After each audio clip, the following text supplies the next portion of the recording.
بەڵە خۆشەویستان ئەچمە لای تەوەری ئەمڕۆی پرۆگرامەکەمان هەمیشە باسمان لە هەوڵ و چالاکیەکانی ناوەندی حەوت ڕەنگە کردووە کە وەک پردێکی پەیوەندی لێ هاتووە لە نێوان شێوەکارانی هەر چوار پارچەی کوردستان لە ئێستادا و دوێنێ ناوەندی حەوت ڕەنگە پێشەنگەیەکی شێوەکاری بۆ شارەکانی سنە، تەبرێز، سەقز، تاران و مەهاباد و هەمەدان کردنەوە کە بۆ ماوەی 7 ڕۆژ لە شاری سلێمانی بەردەوامە بێ. قسە و باسی زیاتر دەربارەی پێشانگاکە و ناوەڕۆکی پێشانگاکە و کۆنتاکتی ئەم شێوەکارانە لەگەڵ شێوەکارانی باشووری کوردستانە کەم لەگەڵ زۆر بەڕێز ئازادە مورادی کە بۆ خۆی شێوەکارەوە ڕێخەری پێشانگاکەشە. خاتون بەخێر بێی، خێربەی بۆ شاری سلێمانی. سلێمانیە. زۆر سپاس کە منتان داوت کرد بۆ بەرنامەکەتان. زۆر سپاس بۆ تۆ.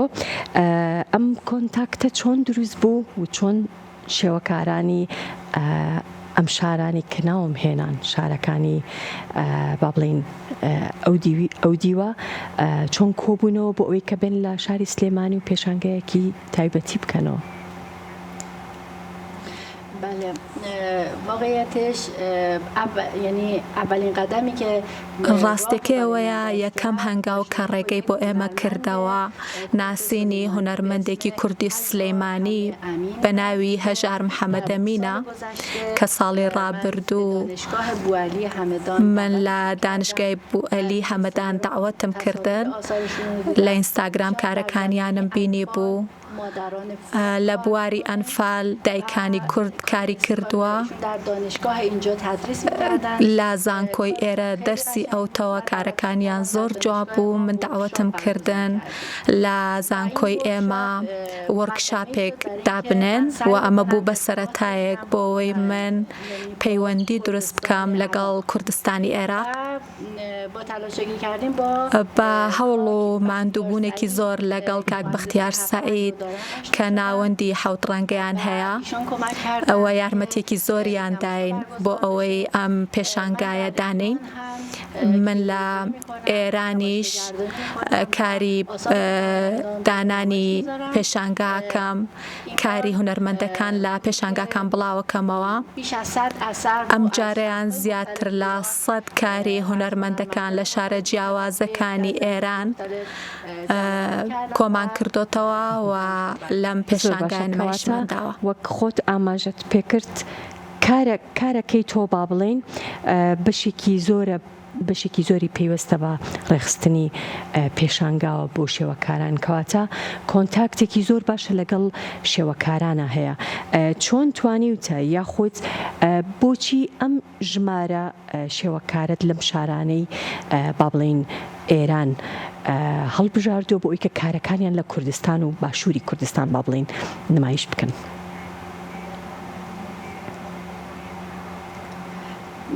ما در واقع یک قوم هستیم. ئێمە یەک میلەتین، یەک فەرهەنگمان هەیە، یەک کولتورمان هەیە. من بەش بە حاڵی خۆم خەڵکی کوردم زۆر خۆشەوێ، خەڵکێکی زۆر خۆشەویستم و لە بواری جیاوازە هاوبەشیمان زۆرە. ئێستا ڕەنگە من نەتوانم لە ئێران زۆر بە ئاسانی پێشانگادا بنێم لەبەر بارودۆخی ئەوێ، بەڵام لێرە پێشوازێکی باشیان لە ئێمە کرد و زۆر سپاسم لە ئەسپاسی کاک بەختیار سەعید دەکەم کە زۆر ئەرکیان کێشا و ئەم هەلیان بۆ ئێمە ڕەخسان. ناوی پێشانگاکەمان هەم جەوارە بە ناوی دراوسێ و ئەم پەیوەندیە کولتوریە بە دڵنیاییەوە بۆ هەموو هونەرمەندەکانیش زۆر دڵخوازە. جێوی پێشانگاکەش جێوێکی زۆر باشە بۆ نمایشکردنی کارەکان و هەلێکی زۆر باش بوو بۆ ئێمە. زۆر سپاسی وەزیری ڕۆشنبیریەکەم و ئەمە بۆ ئێمە زۆر بەنرخە. زۆر باشە. کەواتە ناونیشانی با بڵێن پێشانگاکە دراوسەیە. هیچ تایتڵێکی هەیە، هیچ ناونیشانێکی تر هەیە کە ئێوە لەژێر ئەو ناونیشانەیە با بڵێن شێوەکارەکان کارەکانیان کردبێ و تایبەت بەم پێشانگایەوێت کە لە شاری سلێمانی نمایشەکرێ؟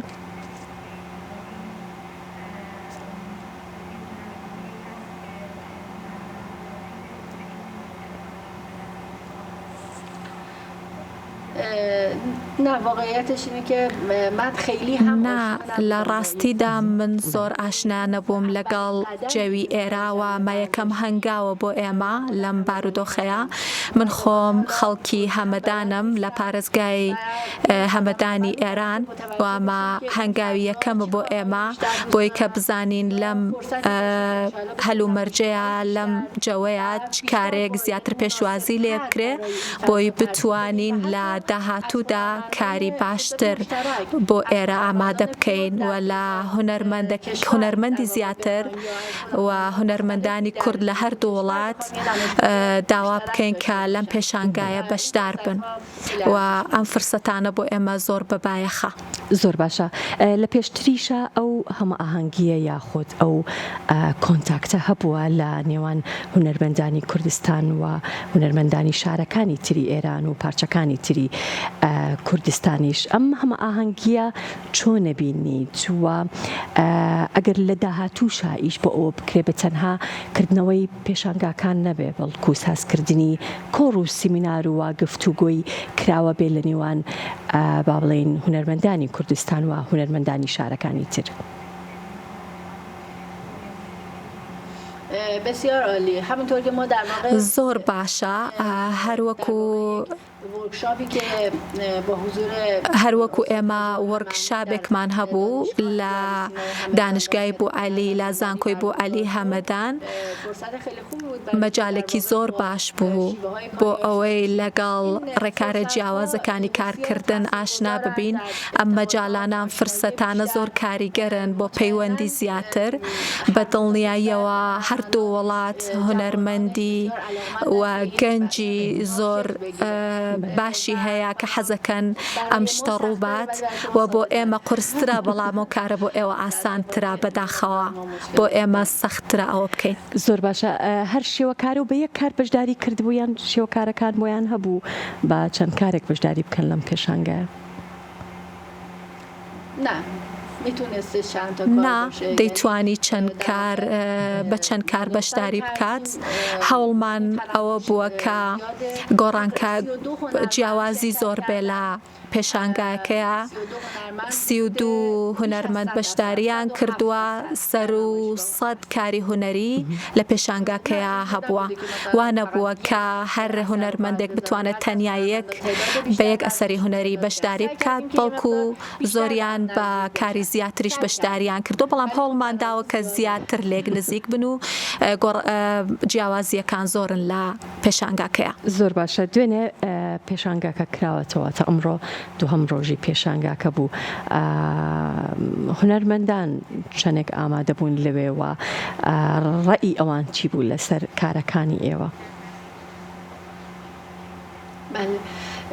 در رابطه با ما چند بار خواستیم که نمایشگاه برگزار بشه. ئێمە چەند جار ویستومانە کە پێشانگادانین بەداخەوە هەندێکیشە دروست بوو کە کرانەوەکەی دواکەوت بۆیە بڕیار وا بوو ژمارێکی زۆرتر هونەرمەند بەشداری بکەن بەڵام تەنها 3 هونەرمەند لەگەڵ من هاتن و لێرە بوون و بۆ کردنەوەکەی بەشدار بوون بەڵام ئێمە فیلم و وێنەکانمان ناردۆ بۆ هونەرمەندەکان حتمەن کە پێیان خۆش بوو ژمارێکی زۆرتر بەشدار بن و لە نزیکەوە بیبینن هیوادارین کە ئەمە سەرەتایەک بوو بێ بۆ دەستپێکی چالاکی زیاتر و زۆرم پێخۆشە کە ئەم چالاکیە سەرکەوتوو بێ سەردانیکەری زیاترمان هەبێ هەر ئەم راپۆرتانەکەوەی کەن زۆر کاریگەرە ئێمە ئەمڕۆ کە سەردانیکەرێکی زیاترمان هەبوو بەراورد بە دوێنێ هیوادارم کە لە داهاتوودا زیاتریش بێ و جوابی زیاتر وەربگرین لە دانانی پێشانگاکە. بیرۆکەیەکی زۆر باشە کە بتوانی ژمارەیەکی زۆر لە شێوەکاران کۆبکەیتەوە کە هەر یەکەی لە شارێک بن بە تایبەتی شارەکانی با بڵێن ئێران کە کۆمەڵێک شاری زۆر و ژمارێکی زۆر شێوەکاری تیا و بتوانی کارەکانیان کۆبکەیتەوە لە پێشانگایەکی شێوەکاریە نەک لە ئێران بگرە بتوانی لە شارەکانی تریش. من ئینترێستم هەیە بۆ ئەوی کە بزانم چۆن توانیوتە ئەم شێوەکارانە کۆبکەیتەوە و ئەم کۆنتاکتە چۆن دروست کردووە و ئەمە یەکەم جارەکەیان بۆ شاری سلێمانی با بڵێن نمایشەکەن یان لە وڵاتانی تر و لە شارەکانی تریش هەمان پێشانگا بەردەوامە. در اولین باره که در واقع اینجا اومدم. یەکەم جارە کاتوین بۆ سلەیمانی در شهرهای دیگه هم لە شارەکانی دیکەش بۆ شارەکانی دیکەش نەچوین بەڵام لە ئێران ژمارەیەکی زۆرتر پێشانگام بەڕێوە بردووە لە بەرەوەی کە حەزم لەو بوارەیە حەزم لە پەیوەندی هەبوون لەگەڵ هونەرمەندانەکانە لە تاران پێشانگام هەبووە لە تورکیا چەند پێشانگام هەبووە لە ئیستانبول و لە بەرەوەی کە خۆم لە زانکۆ دەرس ئەڵێمەوە و پەیوەندیم زۆرە لەگەڵ خوێندکار و مامۆستایانە کە پێم ئەناسێنن و ئەم پەیوەندیە نەتیجەکەی بێ بەدانانی پێشانگایەکی ئاوا حتممە پێشانگاکە ڕەخنەی زۆری لەسرە بەڵام بۆ یەکەم جار و بەلەبەر چاوگرتنی ئەو سنوورانەکە هەبوو و ئەو کێش و ئاستەنگانەکە لەسەر سنوور هەمان بوو حتممەن ئەبێ بە دەرسێک بۆی لە داهاتووە بتوانی نمایشگایەکی باشتر بەڕێوە ببین. حتمما لە داهاتوودا لە جێوێکی باشتراتوانی نمایشگا بەڕێ پێشانگا بەڕێوە ببین. بۆچی پێشانگاکە با بڵێن هەندێک تێبینی لەسەر بووە یان کێشەی هەیە؟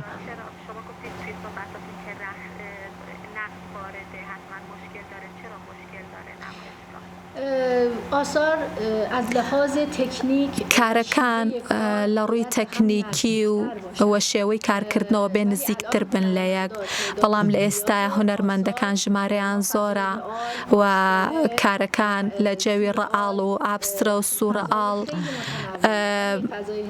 زۆر جیاوازیان هەیەکەوە و لە جێوێکی پرۆفشناڵە حتممەە بێ یەکیان هەڵبژێری کە لە یەک نزیکتر بن ئەوە باشترە. زۆر ڕاستە قورسە بتوانی ژمارەیەک شێوەکار کە هەرێکە و ستایل و بەڵێن شێوازی کارکردنی تایبەتی خۆی هەیە کە بتوانی لە پێشانگایەکی شێوەکاری و هەموو کارەکانیش هاوشێوەی یەکتری بن.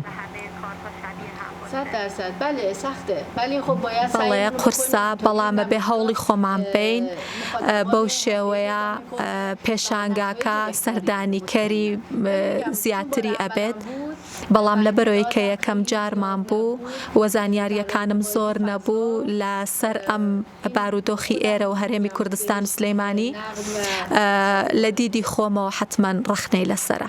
زۆر باشە ئەگەر جارێکی تر هەمان پێشانگا بێنیتەوە شاری سلێمانی ئەم جاریان هەوڵێیت چی پیشان بی چی نمایش بکەیت؟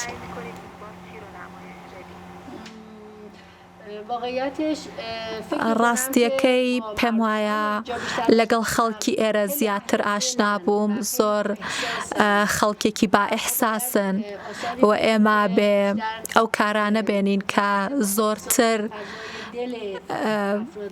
تەناسوبی هەبێت لەگەڵ ئیحساسی خەڵکی ئێرە. بۆ مۆزەخانە کە ڕۆشتم لەوێ جەوەکەم کە بینی جەوێکی پڕ لە ئیحساس بوو و زۆر لەسەر من کاریگەری هەبوو بە لەبەر چاگرتنەوەی کە من تەجروبەی ئەو جەوەم نەبووە پێم وایە بۆ جارێکی تر ئەبێ زیاتر سەرنج بخەینە سەر. زۆر باشە تۆ خۆت خانمیت و ڕێکخەری پێشانگایەکی گەورەیت کا نزیکەی 100 هونەرمەندی شێوەکاری تایە خانمان چەندێک ئامادەییان هەیە لەناو ئەم نمایشە؟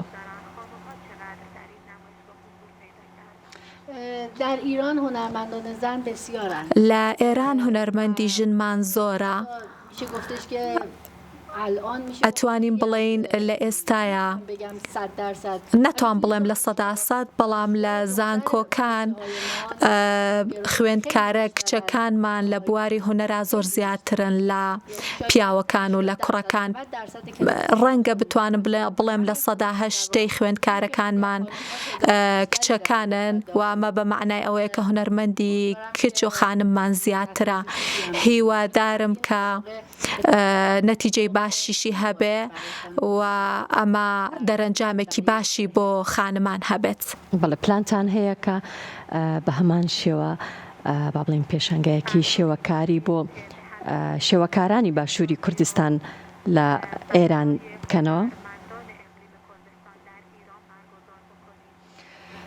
اتفاقا خیلی دوست دارم این اتفاق بەڵێ زۆر پێم خۆشە کە ئەوە ڕووبات و هەوڵیشم بۆ داوە بەڵام بەداخەوە لە ئێستاە جەوی ئێران زۆر گونجاو نییە بۆ ئەو شتە و باشتر وایە کە سەبر بکەین بۆ ئەوەی جەوی ئێران باشتر ببێت بۆ ئەو کارە بۆ ئەوەی کە بتوانن تێبگەن لەوەی کە ئەم کارە ئەتوانێت چ دەرەنجام هەیەکی باشی ببێت. سەبر بکەین دەستەکانت خۆش بێ جارێکی تر بەخێر هاتی بۆ شاری سلێمانی زۆر سپاس دەکەم خات و ئازادە مورادی کارێکخری پێشانگاکە بوو سپاس دەکەم خیلی ممنونم منم از شما ممنونم خیلی ممنونم از شما و برنامه خوبتون و سپاسی بەرنامە باشەکەتانەکەم سپاس بۆیەوە.